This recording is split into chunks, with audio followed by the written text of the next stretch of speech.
Okay, going live. We just lost our music, but I'm starting right now.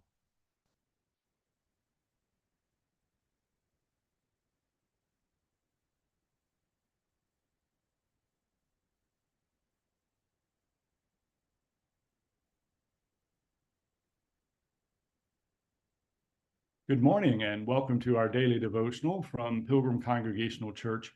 I'm Patrick Horn. Very glad to have you with us on this Tuesday morning, May the 21st, 2024.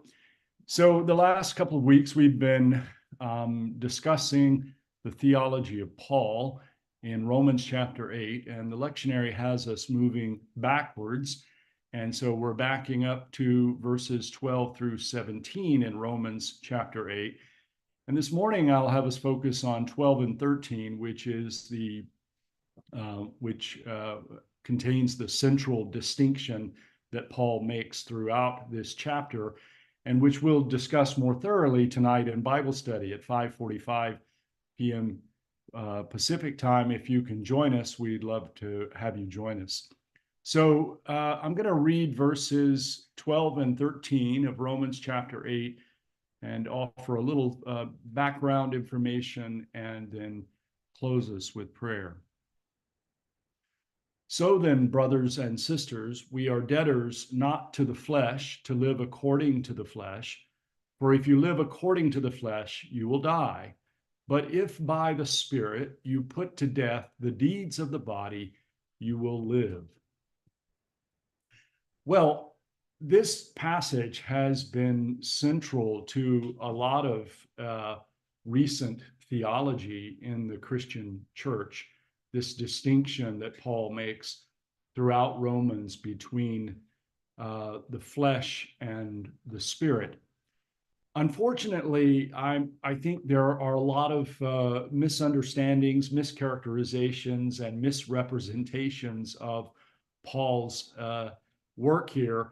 A lot of it is understandable because he's working from an ancient view of the world, of life, that is very foreign to our view and perhaps even very difficult for us to grasp.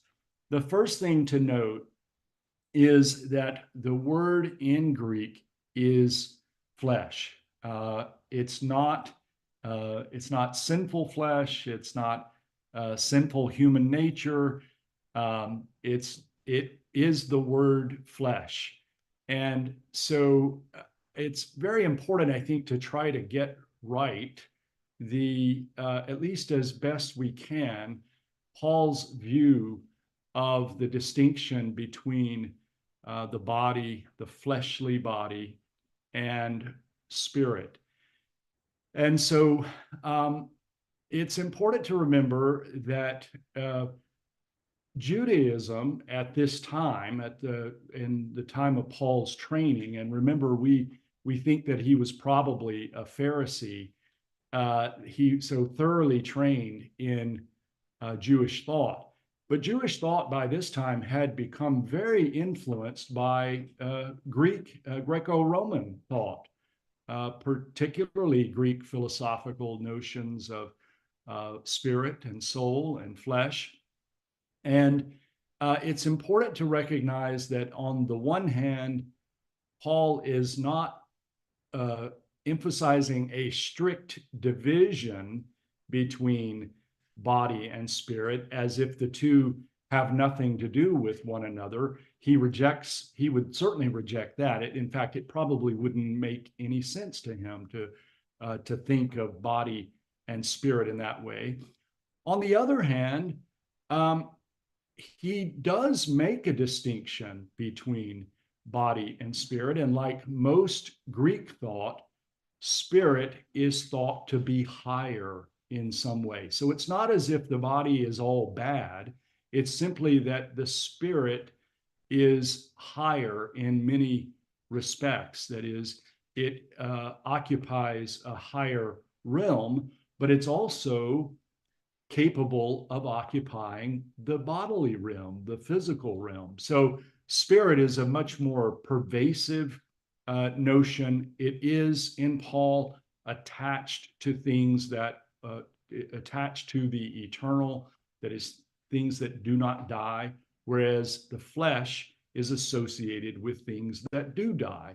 So it's not a particularly overwhelming theological argument that on the one hand you have very, very sinful bodily physical existence, and on the other you have pure spirit, but rather simply that body doesn't last, that physical body doesn't last. And in fact, when Paul talks about the resurrection, he talks about a resurrected body. It's not the same physicality. He seems to strongly imply that it's a completely different reality, this notion, this resurrection. So this resurrected body.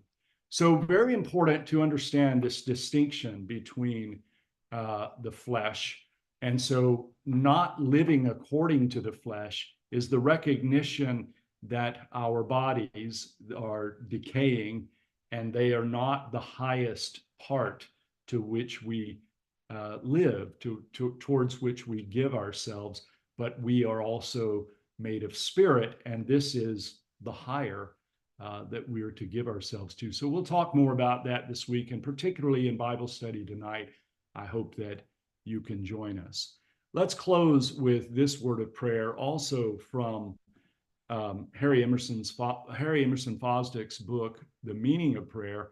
This is a prayer, another prayer from Walter Rauschenbusch, the great one of the great founders of the social gospel, and this emphasis upon the relation between body and spirit. O Christ, thou hast bidden us pray for the coming of thy kingdom, in which the Lord's righteous will shall be done on earth. We have treasured these words, but we have forgotten their meaning, and thy great hope has grown dim in thy church. We bless thee for the inspired souls of all ages who saw afar the shining city of God, and by faith left the prophet of the present to follow their vision. We rejoice that today the hope of these lonely hearts is becoming the clear faith of millions. Help us, O Lord, in the courage of faith to seize what has now come so near, that the glad day of God may dawn at last.